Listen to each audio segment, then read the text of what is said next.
കൂടുതൽ വാർത്തകളും വീഡിയോകളും കാണാൻ ഈ ചാനൽ സബ്സ്ക്രൈബ് ചെയ്യുക. കൂടെ ബെൽ ബട്ടൺ അമർത്തുക. Please subscribe our channel.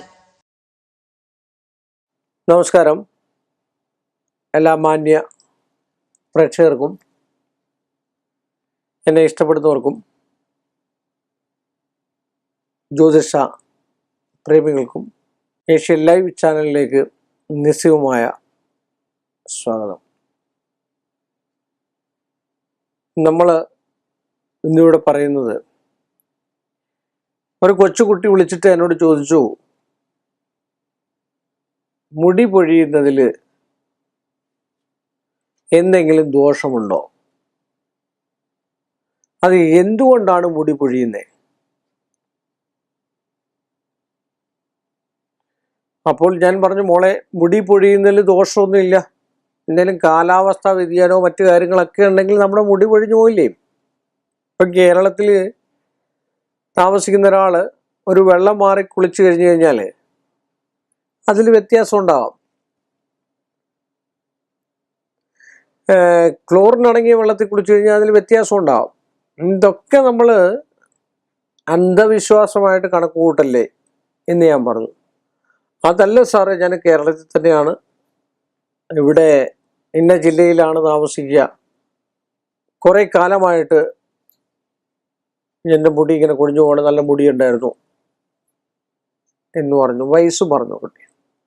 അപ്പം ഞാൻ പറഞ്ഞു, അത് നമുക്കറിയില്ല, എന്നാലും കവടി വെച്ച് നമുക്ക് നോക്കാം. എങ്കിലും സാധാരണഗതിയിൽ മുടി പൊഴിഞ്ഞു പോവുകയാണെങ്കിൽ, നല്ല മുടിയുള്ള ആൾക്കാർ ഇല്ലേ, നല്ല ഡ്രസ്സ് ഇടുന്ന ഒരാള്, നല്ലതായിട്ട് ധനമുള്ള ഒരാള്, നല്ലതായിട്ട് ഐശ്വര്യമുള്ള ഒരാള്, പെട്ടെന്ന് അതിലെന്തെങ്കിലും താഴ്ചകൾ വരണമെങ്കിൽ എന്തെങ്കിലും കാരണമില്ലാതെ വരുമോ? ഇല്ലല്ലോ.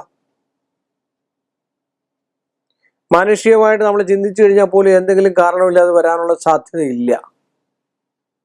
ഇപ്പൊ ഞാൻ കുട്ടിയോട് പറഞ്ഞു, എന്തെങ്കിലും ശാപമോ ദുഷ്കൃതങ്ങളോ മറ്റു കാര്യങ്ങളോ ഉണ്ടായിട്ടായിരിക്കും. അപ്പൊ കുട്ടി എന്നോട് പറഞ്ഞു, എനിക്ക് ഭയങ്കര ദേഷ്യമാണ്. അപ്പൊ മുടി കൊഴിയുന്നതിൽ 100% എന്നല്ല, 101% സംശയമില്ലാത്ത കാര്യമാണ്. ശാപം ഉണ്ടെങ്കിലും തലയ്ക്ക് മുകളിൽ ശാപം നിൽക്കുവാണെങ്കിലും മുടി കൊഴിഞ്ഞിരിക്കാൻ സംശയമില്ലാത്ത കാര്യമാണ്. കാരണം എൻ്റെ അടുക്കൽ 60, 61 അതേ രീതിയിൽ റേഞ്ചിലുള്ള ആൾക്കാർ വരാറുണ്ട്.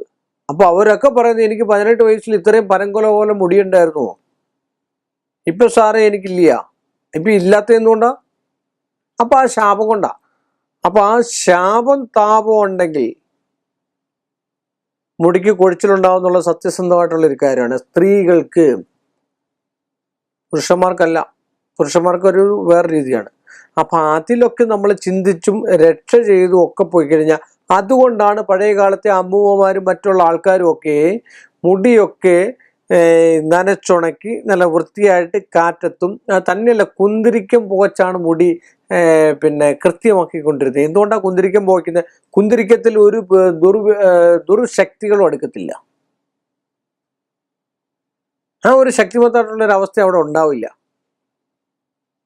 അപ്പൊ അതുകൊണ്ട് അതിൽ നിന്ന് ആരെങ്കിലും എന്തെങ്കിലും പറഞ്ഞാലോ, ശാപോ താവോ കണ്ണേറോ ദോഷമുണ്ടായത് മാറിക്കിട്ടും.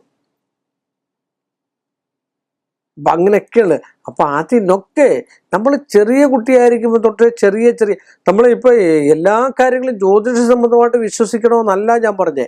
ചെറിയ കുട്ടിയായിരിക്കുമ്പോഴേ, അല്ലെങ്കിൽ നമ്മൾ വളർന്നു വരുമ്പോഴേ ചില കാര്യങ്ങളൊക്കെ നമ്മൾ ആ നിയമത്തോടു കൂടി, അല്ലെങ്കിൽ ആ ഒരു രസത്തോടു കൂടി കണ്ട് മുന്നോട്ട് പോയി കഴിഞ്ഞു കഴിഞ്ഞാൽ ആയസറ്റ് പോന്നിടം വരെ നമുക്ക് ഐശ്വര്യമായിട്ട് ജീവിക്കാമെന്ന് പറഞ്ഞുകൊണ്ട് ഈ ഒരു എളിയ മനുഷ്യന്റെ ഈ ഒരു ചെറിയ എപ്പിസോഡ് ഞാനിവിടെ അവസാനിപ്പിക്കുന്നു. വീണ്ടും നമ്മൾ തമ്മിൽ കാണുന്നവരെ എല്ലാ മാന്യ പ്രേക്ഷകർക്കും എൻ്റെ നിസ്സീമമായ നന്ദിയും കടപ്പാടും. കൂടുതൽ വാർത്തകളും വീഡിയോകളും കാണാൻ ഈ ചാനൽ സബ്സ്ക്രൈബ് ചെയ്യുക. കൂടെ ബെൽ ബട്ടൺ അമർത്തുക. Please subscribe our channel.